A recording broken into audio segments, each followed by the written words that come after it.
अस्सलाम वालेकुम। कम बजट में ये सबसे बेस्ट सोलर सिस्टम होता है जो मैं रिकमेंड करता हूँ। जो लोग कहते हैं हमारी लाइटें पंखे चल जाएँ या हमारा एक आधा फ्रिज चल जाए, तो उनके लिए ये सेटअप बेस्ट होता है, जिसमें एक सिमटेक का एमपीपीटी लगाया जाता है, 2 सोलर पैनल लगा लें आप, एक 100-150 एम्पीयर की बैटरी और एक 1000 वाट का यूपीएस चाहिए। अगर आपके पास यूपीएस है तो बेहतर है, अगर यूपीएस नहीं है तो 1000 वाट का यूपीएस लगा लें, होमेज का या टीरॉन का।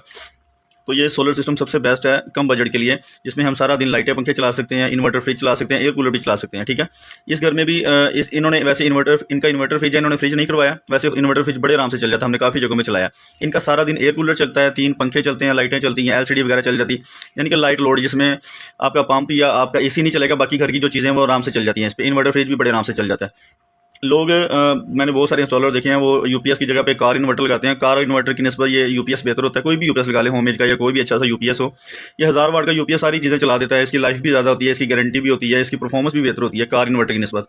कार इन्वर्टर की लाइफ इतनी ज़्यादा नहीं होती, वो ख़राब होने के चांसेस भी ज़्यादा होते हैं, जल्दी ख़राब हो जाते हैं, ना उसकी कोई गारंटी होती है। और वो 5000 वाट का लगाएं तो ये सारी चीज़ें चलाता है।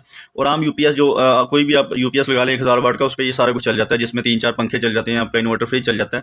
इसमें भी एक एयर कूलर इनका सारा दिन चलता है, 220 वाला वापडा वाला कूलर, जो तकरीबन 250 वाट के करीब चलता है, वो भी सारा दिन चलाते हैं।